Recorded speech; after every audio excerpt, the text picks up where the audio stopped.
going into the Biden administration, I thought this was actually really interesting for kind of our last, maybe shorter segment, was this whole idea that the Biden administration is bringing in influencer, like an influencer army. They're going to give influencers a briefing room at the White House.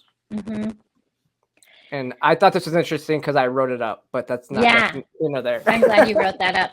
Yeah, no, I don't think anyone should be surprised by this, but I do think that we should make sure we are aware of it.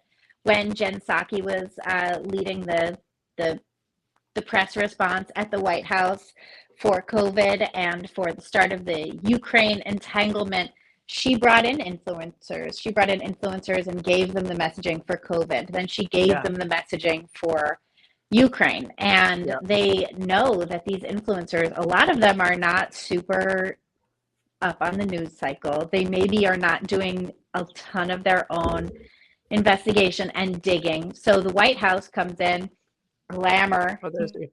So Jen Psaki was already doing this. Karine Jean-Pierre was doing this. Now, Trump did also have a meeting with influencers. I know that Tim Pool went to the White House in the Trump administration and talked to the crew there. But having an influencer team in the White House, it should really just be called the propaganda press room, because that's what it's going to be. Yeah, and I remember because this has always been kind of one of those things that's it's really weird because they did have that TikToker that made the video at the White House, remember, with the long fingernails and all that stuff and doing all that stuff. Oh, that guy with the white suit, the white suit guy.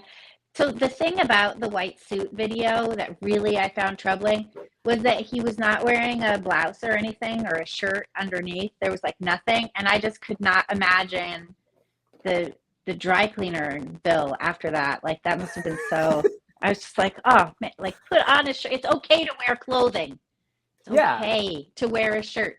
But yeah, that was terrible. And it was so embarrassing because I remember that video dropped at the same time as some actual serious piece of news dropped. And they just looked so stupid for touting this whole, oh my God, he's actually not downloading porn.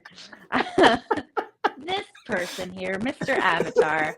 Yeah, I don't think that's what's going on. I literally have access to all of his everything. I have access. I have passwords. Everything.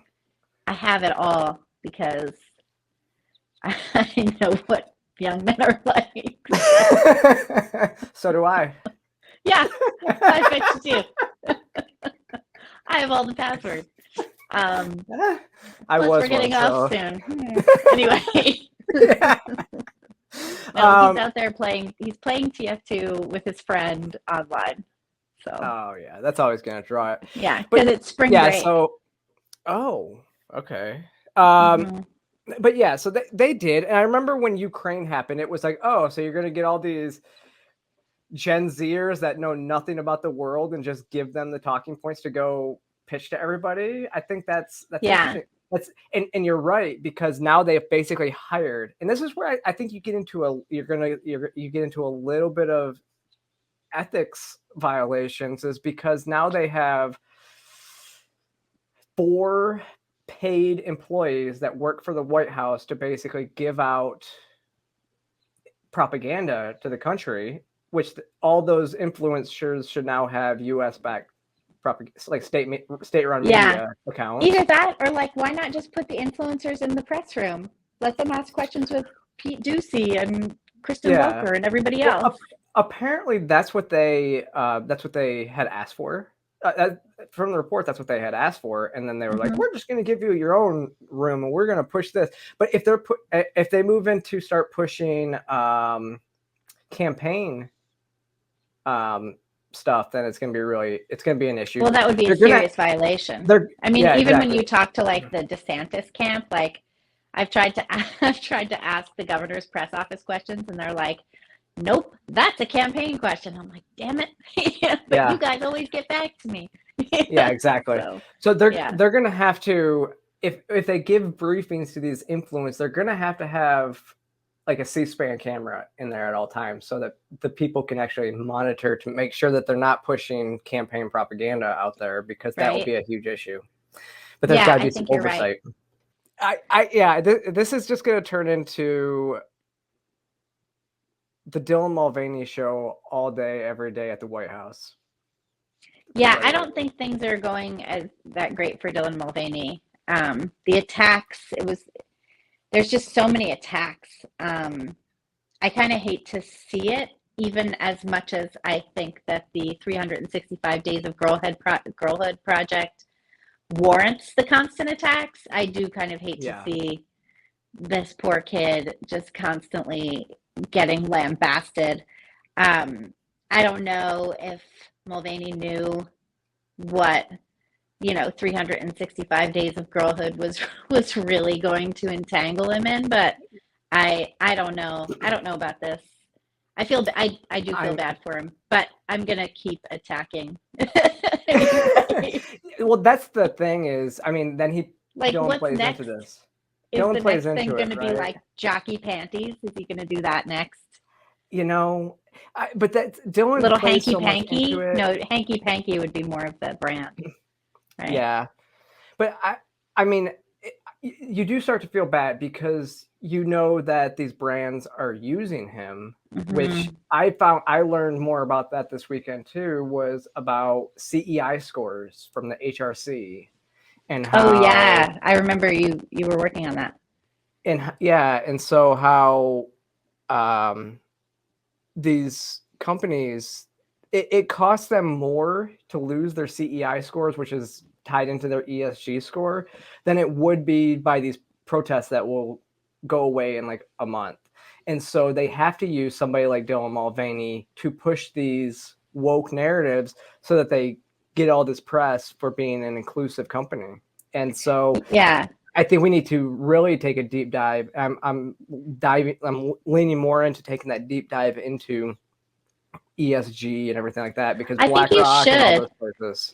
And the other thing too, Congress had recently tried to pass a bill making it illegal for retirement companies to invest based on ESG scores, and Biden vetoed that. So in order to get into people's retirement funds, you have to make sure your ESG is high, because that's part of it now. And of course, that's not actually going to make anybody any money. That's just no. It will hurt them. There are a couple financial investing firms out there that are trying to go the opposite direction and steer away from ESG. I don't remember what it was. I had read it in that report, but it makes a lot of sense as to why so many of these companies are kind of like, especially a company like Bud Light would go to Dylan Mulvaney. It just makes sense when you see what they're doing. And yes, the VPs and all this stuff, they may believe this stuff, they may not. They just know it's what they have to say in order to keep their good standing with, the HRC.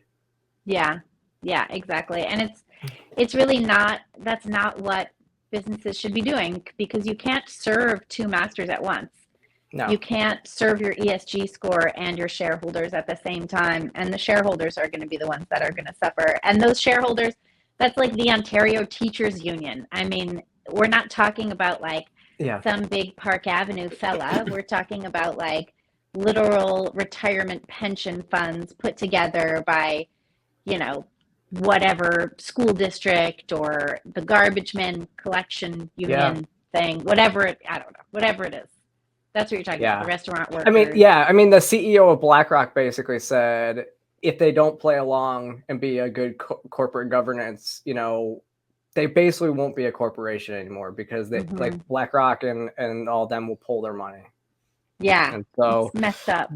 That is, and that's even when you look at like Ulta, when all that stuff happened with Ulta, their stock took a little hit and then skyrocketed within like a week. And so boycotts are not effective against these types of campaigns. And even just personal ones, it doesn't matter. Like, it doesn't matter where you spend your personal money, no matter what they tell you about, what is it, eat locally, and I don't know, something. Whether the offspring or Travis Tritt are having a having a cat fight, you know? Yeah, it doesn't matter. Yeah, what it's like, I think I tweeted out that story. I was like, Kid Rock and Travis Tritt versus The Offspring. Like, okay. Well, and you remember, I actually forgot about this when I was writing that article, but I forgot that The Offspring fired their drummer because he could not get a COVID vaccine.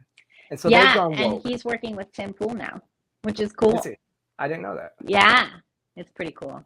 I think two of their recent singles have The Offspring drummer on it. Nice. And then Phil. So it's Phil. They're just a bunch of rockers over there, right? I know. I go over there and I'm like, I don't play any instruments, but my kid plays piano. He's really good. Put him in there. Right.